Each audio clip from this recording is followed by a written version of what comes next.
Só para dizer que quem sempre pregou regular a imprensa foi o ex-presidente Lula. O presidente Bolsonaro sempre defendeu a liberdade de imprensa. O fato dele brincar, isso não significa... O problema não está na brincadeira. O problema é quando se vem com a mão de ferro querer regular. E vamos comemorar, já que somos a maioria de mulheres no Brasil, vamos comemorar a queda do índice de morte violenta quando 10 mil vidas foram poupadas no último ano. Certamente mais do que 5 mil foram vidas de mulheres. Mulheres que foram salvas graças à política do presidente Jair Messias Bolsonaro, que a esquerda insiste em chamar de machista. Ele, com sua política, está salvando vidas de mulheres. Muito obrigada. Boa tarde, senhor presidente, senhora relatora, meus pares aqui presentes e todas as pessoas que nos acompanham, os convidados de hoje.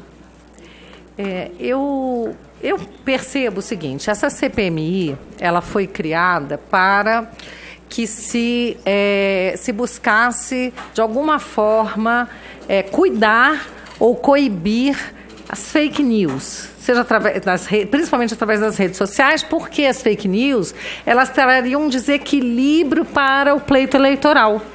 Mas o que eu noto é que os convidados que vieram até aqui, como o senhor Hans River na semana passada, hoje o senhor Lindolfo da empresa, confirmam que fizeram disparos para o PT e para o candidato Haddad, e também tem aqui uma relação de inúmeros candidatos, como, por exemplo, a deputada Tabata Amaral, vários outros parlamentares que se valeram desse tipo de serviço para impulsionamento. Tudo legal, porque se o banco de dados não é comprado, é um banco de dados que é fornecido pelo candidato, eu não vislumbro nenhum crime. E com relação à questão das fake news, os convidados também não declararam que desconhecem o teor das mensagens, que não estariam prestando serviço para disparar fake news. Então, o que acontece é que, como sempre houve em eleições, mesmo antes de internet, acontece de um candidato falar mal de um, inventar uma história de outro, o outro inventa do outro, mas há um equilíbrio, porque todo mundo fala mal de todo mundo inventa uma mentira de todo mundo. Isso no geral, não todo mundo. Eu, por exemplo, na minha campanha não falei mal de ninguém, não fiz fake news de ninguém. Mas acontece no pleito eleitoral, só que a questão de ambos os lados se utilizarem desse tipo de conduta acaba que torna um equilíbrio. Não há nenhum tipo de favorecimento de tal forma a gerar um pleito que foi marcado pela falsidade de um lado, pelas mentiras de um lado, que teriam mudado as eleições, o resultado das eleições, como a Petra, enlouquecidamente, de forma totalmente responsável, disse numa entrevista que o Bolsonaro só ganhou as eleições porque nas vésperas das eleições falaram que o Haddad fazia rituais satânicos e por isso pessoas que votariam nele tinham mudado para o Bolsonaro. A gente sabe que isso é mentira, dá vontade de rir de uma coisa tão translocada dessa. Então, se todos os candidatos, e aí não se provou que o Bolsonaro, por exemplo, aqui a M4 diz que R$1.600, R$1.680 de disparo para o candidato Bolsonaro, mas o senhor Lindolfo, como eu fui informada, afirmou que só 900 disparos foram feitos. Isso aí dá 4 grupos de WhatsApp. Como é que isso vai influenciar nas eleições? E mais, se não são fake news e não se provou que são, qual o problema de usar o WhatsApp para você pedir voto, para você fazer postagem? Não tem problema nenhum, isso está na lei, é normal. A lei eleitoral prevê, inclusive, impulsionamento pelo Facebook, desde que você siga as regras. Eu fiz impulsionamento pelo Facebook, um valor pequenininho, mas fiz. Isso aprovado as contas pela Justiça Eleitoral, porque está previsto. Então, aqui não tem ninguém falou que houve utilização de disparos para fake news. Aqui, se os seus serviços tivessem mudado os resultados das eleições, o Henrique Meirelles, que gastou 2 milhões de impulsionamento, teria sido presidente do Brasil. E, no entanto, ficou lá embaixo, não teve quase voto nenhum. Gastou 2 milhões, Bolsonaro gastou 1.680. Onde é que está? Onde é que está a utilização ilegal de um serviço para influenciar numa eleição? Eu estou achando melhor os candidatos não impulsionarem mais, porque se impulsionar desse jeito vai perder a eleição, pelo visto. E hoje uma coisa aqui que o delegado aqui falou, e que é muito importante, é que a gente nota que o presidente Bolsonaro, ao andar por esse Brasil inteiro, ele é aplaudido, ele é celebrado. Então, isso mostra que as pessoas que votaram nele que estão aí nas ruas. Não tem robô, não tem posicionamento, senão ele seria um presidente impopular. Todos os dias eu saí do Palácio da Alvorada, ele é recebido por pessoas, dá entrevista, faz live, está sempre ali com o povo. Não tem robô, não tem fake news, isso é balela dessa comissão que, lamentavelmente, ela iniciou, deveria ser uma comissão dedicada a investigar a Deep Web, problemas de pedofilia, crime nas redes, só que ela não faz nada disso, não. Ela quer pegar o candidato, quer pegar o presidente Bolsonaro e dizer que ele foi eleito com base em fake news, como, aliás, a Petra foi dizer lá fora, como outros foram dizer em Portugal, uma outra atriz dizer para não usar os produtos brasileiros, ou seja, eles querem fazer o que o deputado lá falou, vamos destruir o governo Bolsonaro. Só que quem fala em destruir o governo Bolsonaro está falando em destruir o Brasil, porque esse é o governo que nós temos, graças a Deus. E teve governo anterior que, sem esse propósito, pelo menos declarado, fez exatamente isso, destruiu o Brasil. E o governo Bolsonaro está dedicado a resgatar o Brasil. Mas, voltando aqui ao tema da fake news, aqui, ó, não tem nada. 2 milhões de impulsionamento, perdeu, não teve nada de voto. Quantos por cento? Menos de 3%, o Henrique Meirelles? E aí o que acontece? Bolsonaro, R$1.680, e não tem nada de conteúdo de fake news. Concluindo, deputado. 4 grupinhos de WhatsApp, tá ali para mandar mensagem, pedir voto. Onde é que estão as fake news? Então, por favor, vamos nos ater ao que interessa. Essa CPMI já deu o que tinha que dar, não conseguiu comprovar nada. Está na hora de encerrar isso daqui, porque o presidente Bolsonaro foi eleito pela sua popularidade, foi eleito porque o PT destruiu o Brasil e o povo estava cansado e quer mudança. Muito obrigada. Conceda a palavra ao deputado Túlio Gadelha, o último orador inscrito deste primeiro tempo do primeiro depoimento, aliás. Eu quero fazer uma última pergunta. Questão de ordem ali. Oi, presidente. Então, com a palavra o deputado Túlio.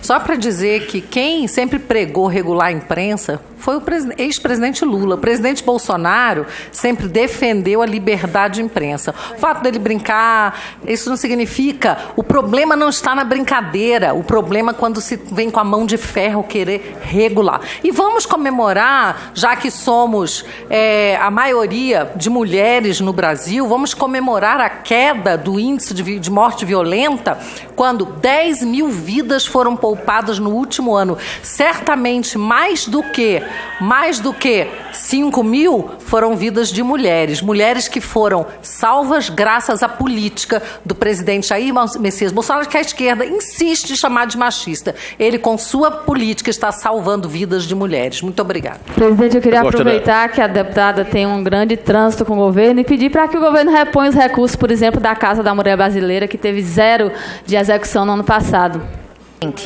Hoje, mais uma vez nessa CPI, nós vimos aqui a oposição se inflamar, tentando, mais uma vez, espalhar fake news e criar e reforçar uma narrativa que só tem se demonstrado falaciosa acerca do presidente Jair Messias Bolsonaro. Estive pegando aqui, só para a gente ter uma ideia, os gastos de campanha de um e de outro candidato, para a gente mostrar aqui as evidências, porque só há narrativa e não há provas nem evidências de nada do que a oposição alega.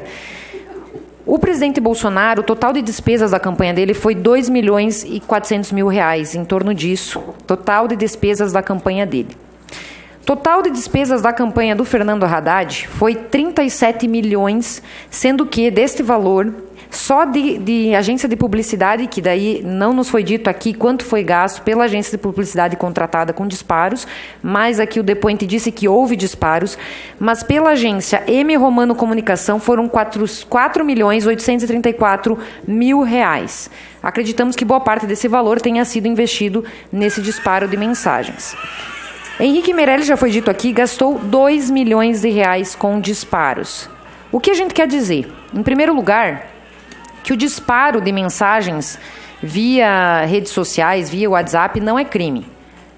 Desde que, óbvio, né, esteja na prestação de contas e seja uma lista de contatos, um banco de dados disponibilizado voluntariamente pelos apoiadores, né? A narrativa que a oposição tenta criar aqui é que teria havido disparos em massa, que teria espalhado fake news, mas quanto mais a gente avança nas investigações dessa CPI, mais a gente tem demonstrado que a oposição acusa o presidente do que eles fazem. Então, o que a gente quer dizer aqui agora é que a própria MP fez uma nota à imprensa onde eles colocaram que foi unicamente contratado por meio de nota fiscal, ou seja, devidamente declarado, devidamente legal, o valor de R$ 1.680, que, segundo eles, era para disparar para cerca de 8 mil mensagens para celulares de doadores de campanha, unicamente para informar a mudança no telefone de suporte. Ou seja, e aqui foi declarado pelo depoente que, na verdade, esses R$ 1.680 só foram responsáveis, só atingiram 900 contas. Ou seja, vamos pegar as contas aqui de rede social do presidente. Gente, o presidente Jair Messias Bolsonaro tem, sabe quantos seguidores no Instagram? Peguei agora no meu celular. 15 milhões de seguidores. Se ele posta uma coisa no Instagram dele, ele atinge 15 milhões de contas e foram todos seguidores voluntários. No Facebook dele, atualmente, está em 9,9 milhões de seguidores, ou seja, quase 10 milhões de seguidores no Facebook. Twitter, 5,9, 6 milhões de seguidores no Twitter. E mais 2,65 milhões de seguidores no YouTube. Só fazendo uma conta aproximada aqui, 15 mais 10 mais 6, dá para praticamente 30 milhões de seguidores em redes sociais. Ou seja, Jair Messias Bolsonaro não utilizou, conforme declarou aqui, não precisou de disparo, entre aspas, ilegal. Ele fez um disparo legal, mas olha, o Meirelles, como disse a Bia Kicis aqui antes, nobre deputada, R$2 milhões deve ter atingido quase 10 milhões de contas. E ele não precisou. Então, está na hora de a gente parar de acreditar nessas narrativas falaciosas, porque quanto mais o tempo passa, mais desmoralizada fica a oposição, porque se demonstra que o nosso presidente fez disparo legal de R$1.000, que não é nem um pouco comparado com os opositores e nada adiantou do que os opositores fizeram, porque ele continua firme e forte nas redes sociais com 30 milhões de seguidores, ou seja, atingindo o público, porque ele reflete os valores conservadores do povo brasileiro e é isso que importa. Então, mais uma vez, está desmascarado aqui a estratégia da oposição, que não passa de narrativa, e continuamos firmes e fortes aqui defendendo o nosso presidente. Muito obrigado, presidente. Abrindo aqui um precedente, já que tinha encerrado praticamente os oradores inscritos, o deputado Otton de Paula gostaria de acrescentar algo, pediu essa condescendência aqui à presidência. Só um minuto.